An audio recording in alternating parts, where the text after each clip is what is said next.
আজ থেকে প্রায় 25 বছর আগে আমাদের পাড়ার আবুল চাচার মেয়েকে কুকুর কামড় দিয়েছিল এবং আবুল চাচা আমার পাশের বাড়ির দাদির কাছ থেকে সরিষার তেল দিয়ে হলুদের গুঁড়া পরা সেটা তার মেয়েকে খাইয়েছিলেন। এরপরে আর কোনো চিকিৎসা তিনি করেন নাই। কয়েক মাস পরে আবুল চাচার মেয়ের জলাতঙ্ক রোগের উপসর্গ প্রকাশ পায়। আবুল চাচা বিভিন্ন জায়গায় দৌড়াদৌড়ি করেন চিকিৎসার জন্য, কিন্তু অত্যন্ত করুণভাবে আবুল চাচার মেয়েটি মারা যায়। আবুল চাচা কেন এই হলুদ পরা খাওয়ালেন? আসলে এর আগে হয়তো অনেককে কুকুর বা বিড়াল বা শিয়াল কামড় দিয়েছে এবং দাদি এই হলুদ পরা দিয়েছেন এবং তাদের কারো জলাতঙ্ক রোগ হয় নাই এই বিশ্বাস থেকে খাইয়েছেন। তো আবুল চাচার মেয়ে তাহলে মারা গেল কেন? বাস্তবতা হলো, দাদি যাদেরকে হলুদ পরা খাইয়েছিলেন তাদের সবারই জলাতঙ্ক ইতিপূর্বে হয় নাই। এর কারণ হলো, কুকুর কামড় দিলেই কিন্তু জলাতঙ্ক রোগ হবে না, কারণ সব কুকুরের লালাতে কিন্তু র্যাবিসের জীবাণু থাকে না। আবার কাউকে কামড় দিলে তার শরীরে যদি জলাতঙ্কে রোগের বিরুদ্ধে ইমিউনিটি বেশি থাকে বা কোনো ব্যক্তির শরীরে রোগ প্রতিরোধ ক্ষমতা বেশি থাকে, তাহলে ওই শরীরে কিন্তু জলাতঙ্ক রোগের রোগ লক্ষণ প্রকাশ পাবে না। ইতিপূর্বে হয়তো এরকম ঘটনাই ঘটেছে, সেজন্য কারো শরীরে জলাতঙ্ক রোগের রোগ লক্ষণ প্রকাশ পায় নাই।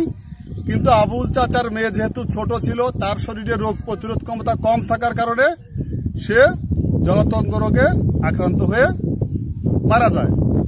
আমি অনেক দিন হলো, বেশ কয়েক বছর হলো রাজশাহী মেডিকেল কলেজ হাসপাতালে জরুরি বিভাগে দায়িত্ব পালন করে যাচ্ছি এবং এখানে দেখি প্রচুর পরিমাণে কুকুর কামড়ানো রোগী আমার কাছে আসে এবং তারা এসে বলে, স্যার আমি স্যাভলন দিয়ে পরিষ্কার করেছি, আমি ডেটল দিয়ে পরিষ্কার করেছি, আমি ভায়োডিন দিয়েছি, আমি মলম দিয়েছি, এসবের কোনো কিছুতেই কিন্তু কাজ হবে না।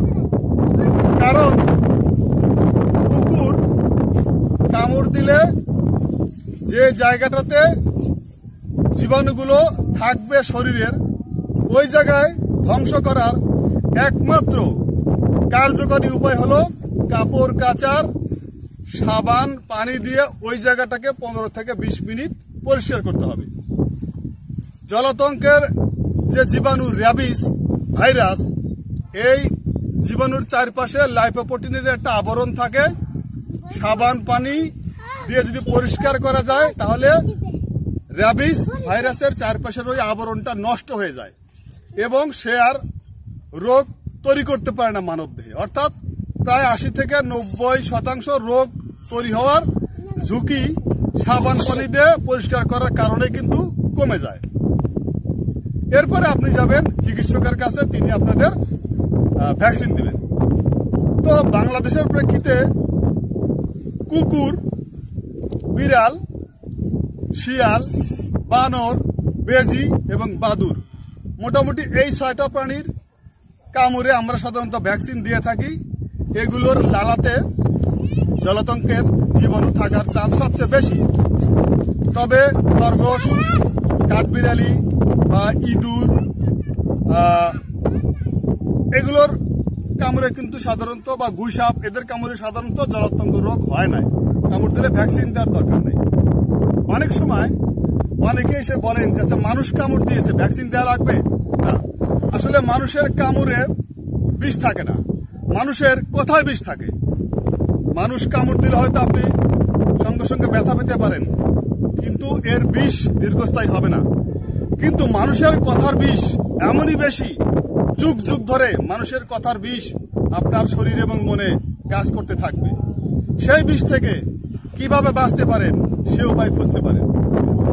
আসুন, এই যে ভ্যাকসিনের কথা আমি বলছিলাম, এই ভ্যাকসিনগুলো বাংলাদেশের প্রায় সমস্ত উপজেলা স্বাস্থ্য কমপ্লেক্স, জেলা সদর হাসপাতাল এবং বিভাগীয় হাসপাতালগুলোতে বা মেডিকেল কলেজ হাসপাতালগুলোতে এই কুকুর কামড়ানোর ভ্যাকসিন কিন্তু পাওয়া যায়। সাধারণত সরকারিভাবে যে ভ্যাকসিনগুলো দেওয়া হয় এখানে 4টা ডোজ দেওয়া হয়, চামড়ার নিচে দেওয়া হয়। যেদিন আপনি প্রথম ভ্যাকসিন দিতে যাবেন সেই দিন 0 দিন ধরে সেদিন একটা ভ্যাকসিন দিবেন। যেমন শুক্রবারে কাউকে যদি কামড় দেয়, শুক্রবারে কেউ যদি প্রথম ভ্যাকসিন দেয় সেদিন একটা দিবেন। তার থেকে 3 দিন পরে শনি, রবি, সোমবারে একটা ভ্যাকসিন দিবেন। এরপরে এইভাবে ঘুরে 7 দিন পরে একটা ভ্যাকসিন এবং 14 দিন পরে একটা ভ্যাকসিন। সাধারণত সরকারিভাবে 4টা ভ্যাকসিন দেওয়া হয় এবং চামড়ার নিচে দেওয়া হয়। তবে যদি সরকারি হাসপাতালে কখনো ভ্যাকসিন অ্যাভেলেবল না হয় সেক্ষেত্রে আপনি দোকান থেকে কিনে মাংস দিতে পারেন, গভীর মাংসে, এবং এইটা হবে 5টা ডোজ। 0 দিনে দিবেন, 3 দিন পরে, 7 দিন পরে, 14 দিন পরে এবং 28 দিন পরে। এখন প্রশ্ন আসতে পারে এই ভ্যাকসিনগুলো আমি কত সময়ের ভিতরে দিব? বলা হচ্ছে অ্যাজ আর্লি অ্যাজ পসিবল, অর্থাৎ যত দ্রুত সম্ভব। তবে 1 থেকে 3 দিনের ভিতরে দিলে সবচেয়ে বেশি ভালো। কারো ক্ষেত্রে যদি ভুল করে দেরি হয়ে যায়, 7 দিন, 14 দিন বা 1 মাস বা 2 মাস দেরি হয়ে যায়, কুকুর বা বিড়াল বা শিয়াল কামড় দিয়েছে, ভ্যাকসিন দেওয়ার কথা মনে নাই, পরে মনে হয়েছে, তারপরে কিন্তু আপনি ভ্যাকসিন দিবেন। কারণ জলাতঙ্ক রোগের রোগ লক্ষণ কয়েক সপ্তাহ হতে কয়েক মাস বা কয়েক বছর পরেও প্রকাশ পেতে পারে।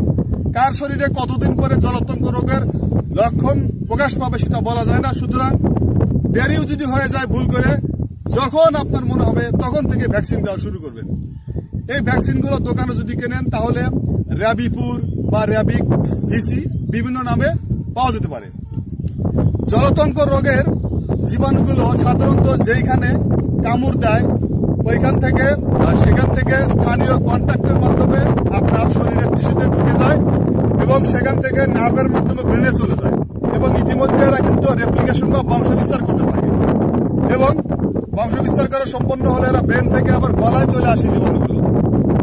এবং আমরা জানি যে গলা এবং মুখ থেকে লালা নিঃসৃত হয় এবং জীবাণুগুলো চায় লালার মাধ্যমে ছড়িয়ে পড়তে।